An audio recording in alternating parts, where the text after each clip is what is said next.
This is vid 2, part 2, trying to get our heads around why music and creative jobs more generally mess with our heads so much.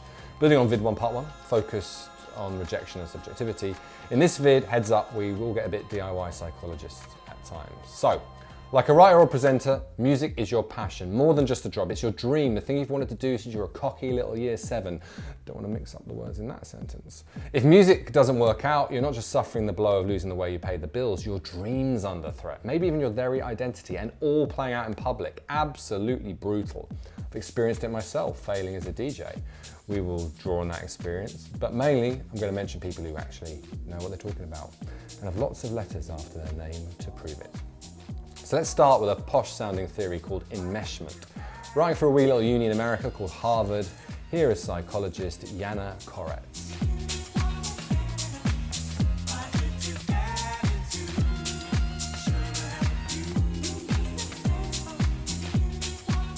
That doesn't sound good.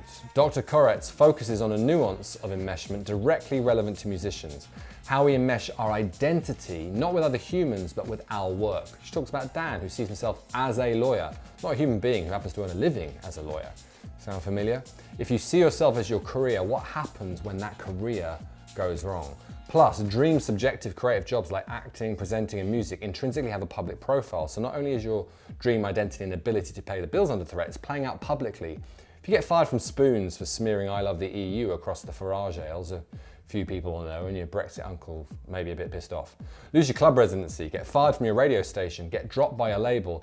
It's possible thousands know, including people you really don't want to know, like your arch nemesis from back at primary school. Your dream's in tatters, your identity's under threat, everyone knows. If this is resonating, Google Nina Smith Left Lion for an incredibly open insight to life as an unsigned musician. Constantly asking someone why they aren't famous yet isn't necessarily the compliment you might think. Now, you can potentially beat this identity mindfuckery by realizing it does not help you happiness or success-wise. One of the most successful books of all time on what it takes to be successful as a creative is by screenplay writer Steven Pressfield. It's a must-read, albeit a provocative one. It will annoy you because it will challenge you.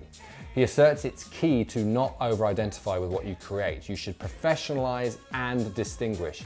He suggests setting yourself up as a company, Shiny Head DJing Limited. Doing so doesn't just make you look professional, it makes you feel professional, and it makes you distinct to your work. Pressfield is brutal in his assault on the false seductiveness of being a passionate amateur, also teaching me that the word avocation means hobby. Who knew?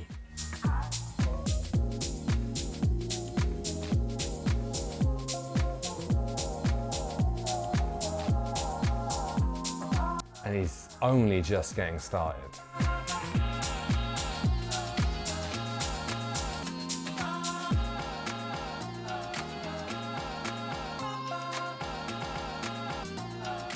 I kind of see this as saying amateurs play at what they love, professionals work at what they love.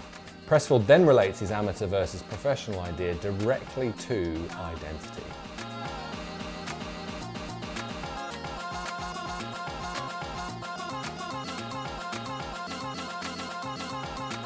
Still with us? He's about to get more provocative. This quote coming up hits some home truths with me and my failings, suggesting amateurs use identity as an excuse to not act, to not create.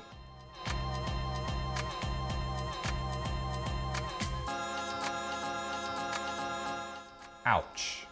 The amateur identifies so much that they won't take action because as long as they avoid action, they avoid both defeat and their identity being challenged. Maybe that's why that incredibly talented musical friend of yours still hasn't released their debut single after 3 years. Friend.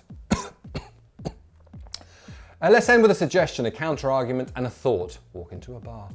Pressfield suggests the professional deliberately separates themselves from their art.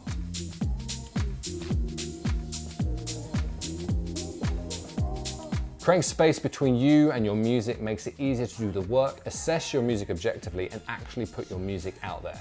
The counter-argument is there is a case for bothing everything I've basically said in this video and completely owning music as your identity. Just be clear and aware that is what you are doing. New York Times bestseller Brendan Burchard is thought-provoking on this.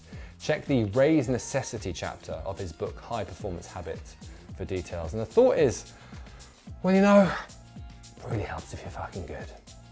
I went a bit gangster at the end there.